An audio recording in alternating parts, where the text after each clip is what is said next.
where the tunnel is located, somewhere down in there.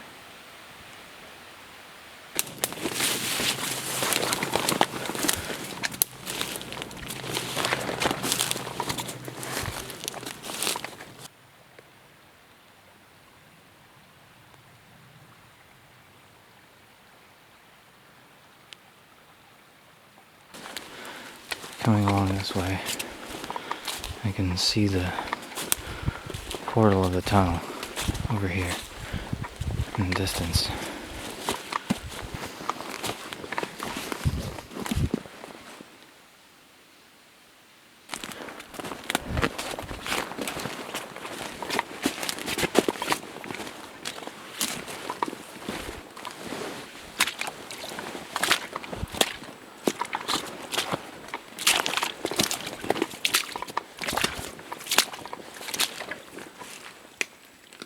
Here we are at the portal.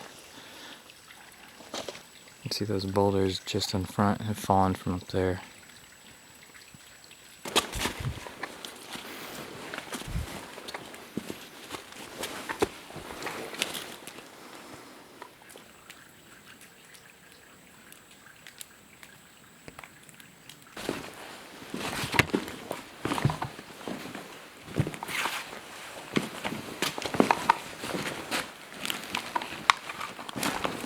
See a little salamander underwater in there?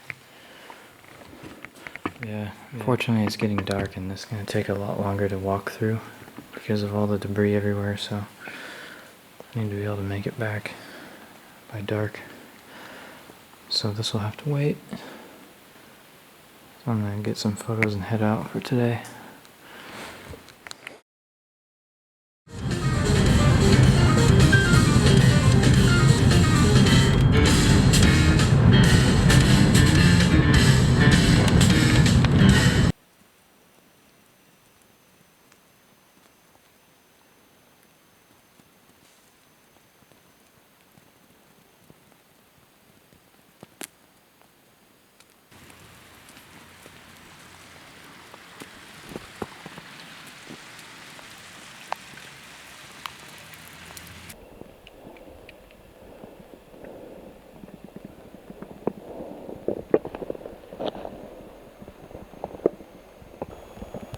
Pretty snowy today, but I wanted to see what I could get done.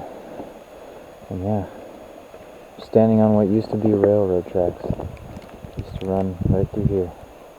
It's pretty crazy to think about. It looks like it's never been disturbed, aside from this wall being carved out right here. But there it is. I'm gonna head over, see what we can see. Probably won't go all the way through today, because it was pretty flooded. Wasn't sure if I'd be able to get down here with all the snow. It came from a couple hundred feet up that way where the modern trail is, but yeah, I didn't bring my waders this time, so I didn't know I'd be able to make it, but yeah. Cool waterfall. This is the west entrance of the Nehalem Divide tunnel. This is about 10 feet tall now.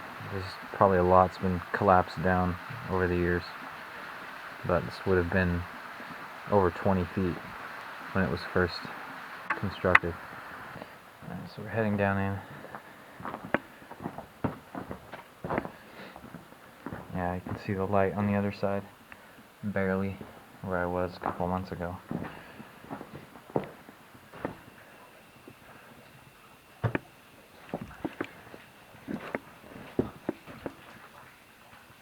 Pretty sad that this is all that's left of it. Like a lot of abandoned spots from the early 1900s, it seems like their ambition was a lot higher than the technology that was available back then. They didn't have all the electronics that we have today. Just with wood and metal, basically, they accomplished a lot. Some of the things that built this country in its earlier days. So it's cool to come down here and appreciate it.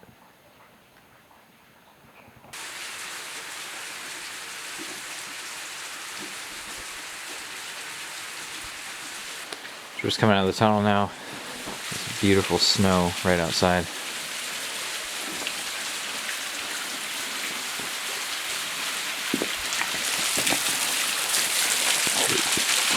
I didn't think I'd make it over here, but picked a good day to find this place after all, so I'm glad I made it out here.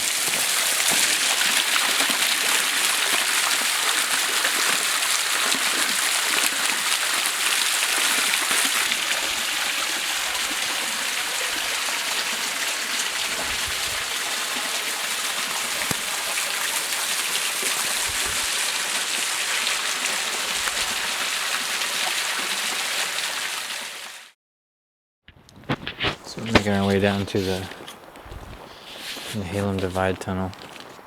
This will be the third time I've been here. The first time I checked out the east entrance, and the second time I came here on my birthday in February, and it was snowy here, so made it down to the west entrance in the snow and checked out what it was like on that side, and so I decided I'm going to go for the west entrance to make my way all the way through the tunnel, and we're going to come back up from the east side.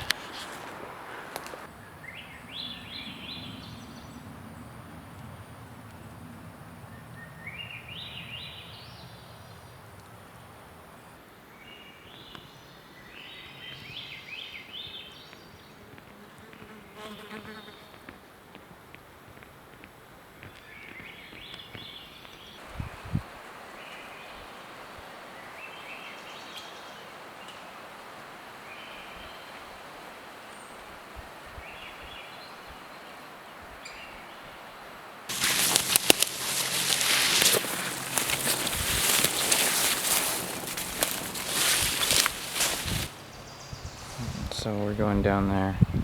It's the west entrance to the tunnel. Alright, so we're making our way down this drainage towards the west entrance. Go on this little log here.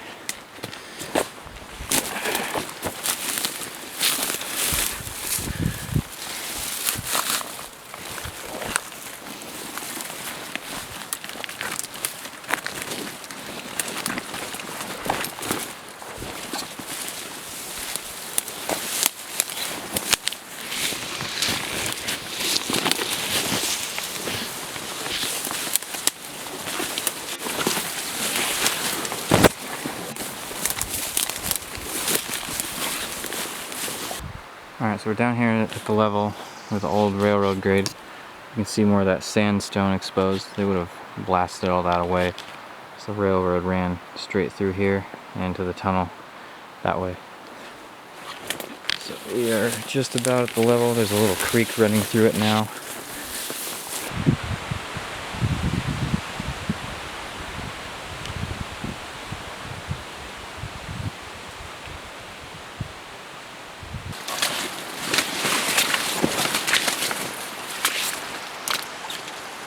And here's one of the streams that feeds the creek, and there's actually another one on that side too.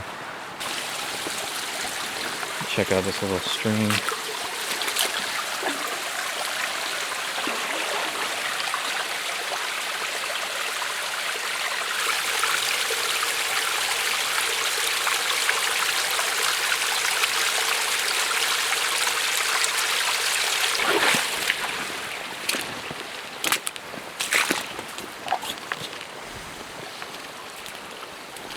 It's a lot more overgrown now, but this is the west entrance here to the Nehalem Divide tunnel.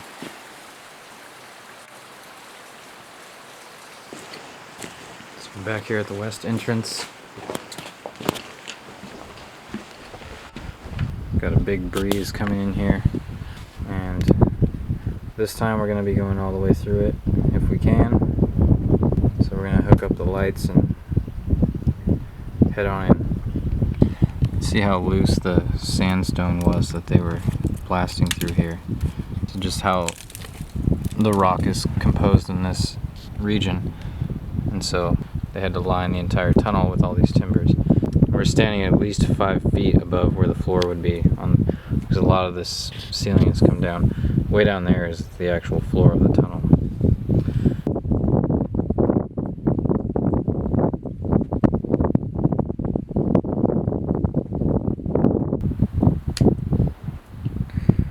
See just how many timbers are collapsed from the ceiling there. It's almost like a graveyard of timbers. So we're heading down into the tunnel now. You can see just there in the center of the frame, tiny little point of light from the east entrance. So that's what we're heading towards.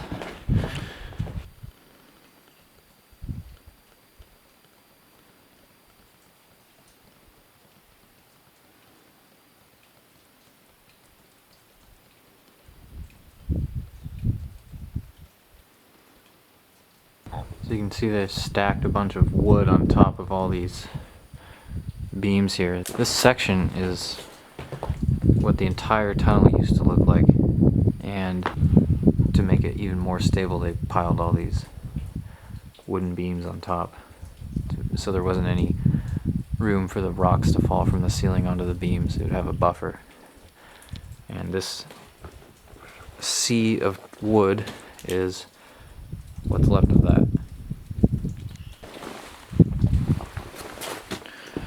Still got a big breeze coming through here. See the light at the end of the tunnel. Let's see these timbers over here, how severely rotten they are by the moisture down here.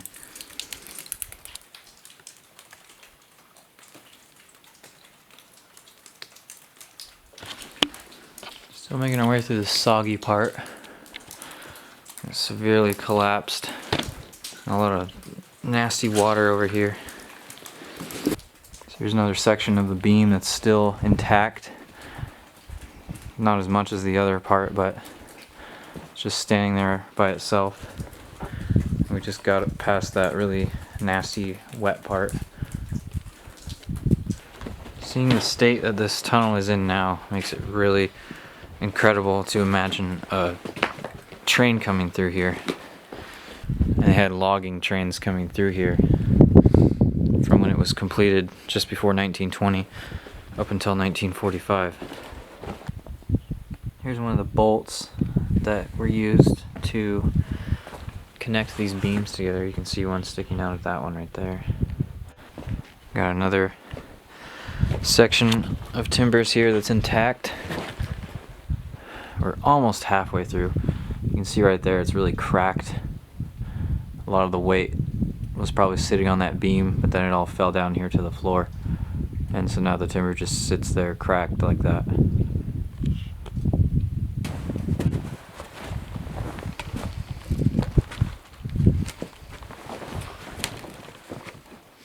There's a giant section that's come down. This would have held the beam in place. It's another piece of metal. Connected the beams to each other on the diagonal parts.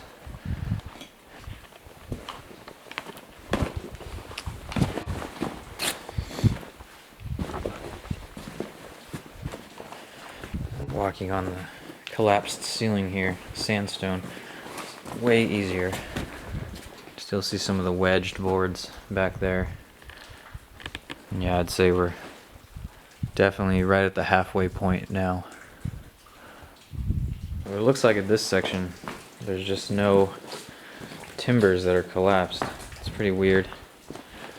Or maybe they're all under this collapsed ceiling. Still got the timbers on the wall, very rotted away. You got some iron runoff here, staining the rocks orange. You see a lot of that in abandoned mines. And yeah, you can see up there in the ceiling the little orange parts.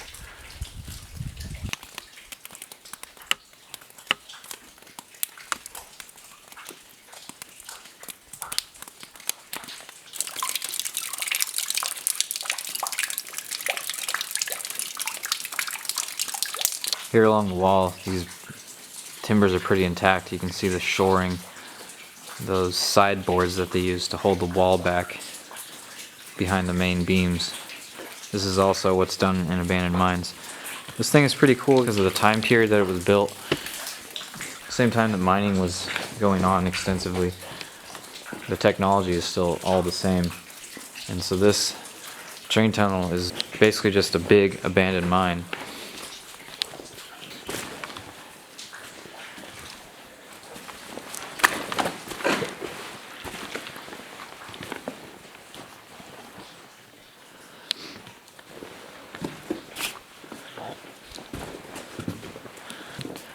So being down here, makes it a lot easier to imagine what the men who built it went through and the struggles they had. And this tunnel is actually on the National Register of Historic Places, but its location was actually largely forgotten about for a few decades. And from the research I've done, it was pretty much rediscovered in 2005, sometime around there. And that kind of put it back on the map. So we've come up on a big pile of collapsed material. Looking back that way, you can see we were just down there on the floor. Now we're come up here about 5 more feet, and that's the east side entrance down there. Coming over all these collapsed timbers, this part's much like the first section we went through, with the ocean of wood everywhere. So we got some water coming out from under this collapse. It's kind of a little waterfall making its way down. And if I remember right, coming out of that entrance there is a flow of water, so this might actually be where it starts.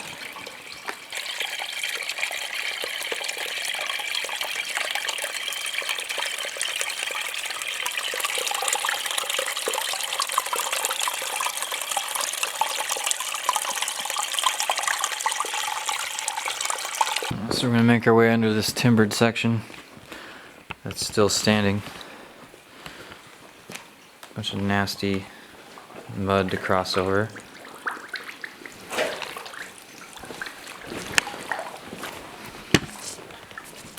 Last look at that timbered section before we keep going.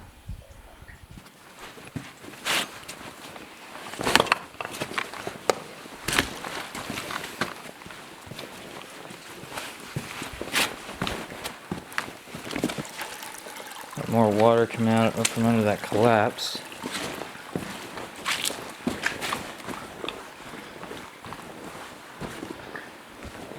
You can see a lot of these have fallen over, but those two there are just kind of hanging out diagonally. Just looking back at the partially collapsed part, standing on some of the beams here.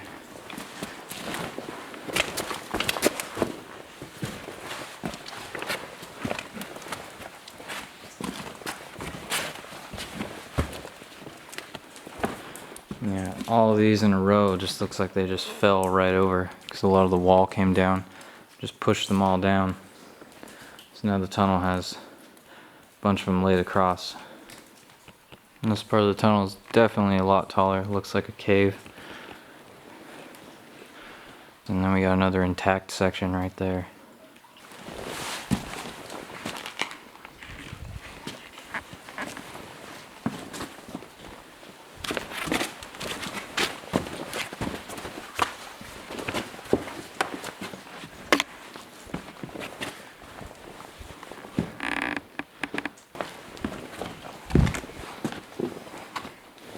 Huge slab of rock that's fallen from the ceiling up there. Can't see the entrance from this side.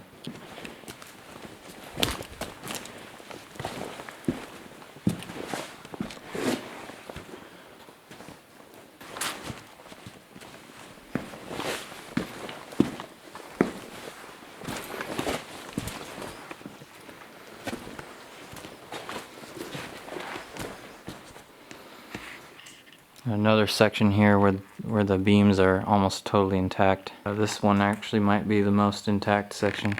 It's almost identical to the one we saw a little bit earlier. We're making our way across with the timbers that we're able to step on.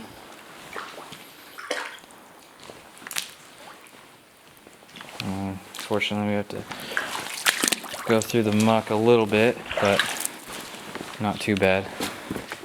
Some of the water here, it's absolutely still, not moving whatsoever, and you can see just how nasty the rotten wood is under there. So here another really intact section, and it looks like we got to cross a little bit more water before we get to the entrance over here. So we're gonna make our way as carefully as possible. about 25 feet or so. Alright, so we made it past the water part. And we are just about at the entrance now.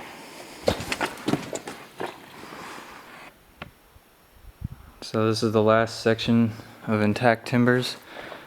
And we're over here at the other entrance now.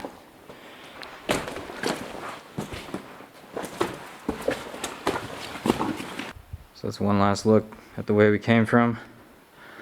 It's pretty difficult to make it all the way through, but we did it, and we're here at the other side of the Nehalem Divide tunnel. Abandoned for 73 years. It's still passable all the way through in 2018. You can barely see from up here in the center of the frame the light coming from the other side.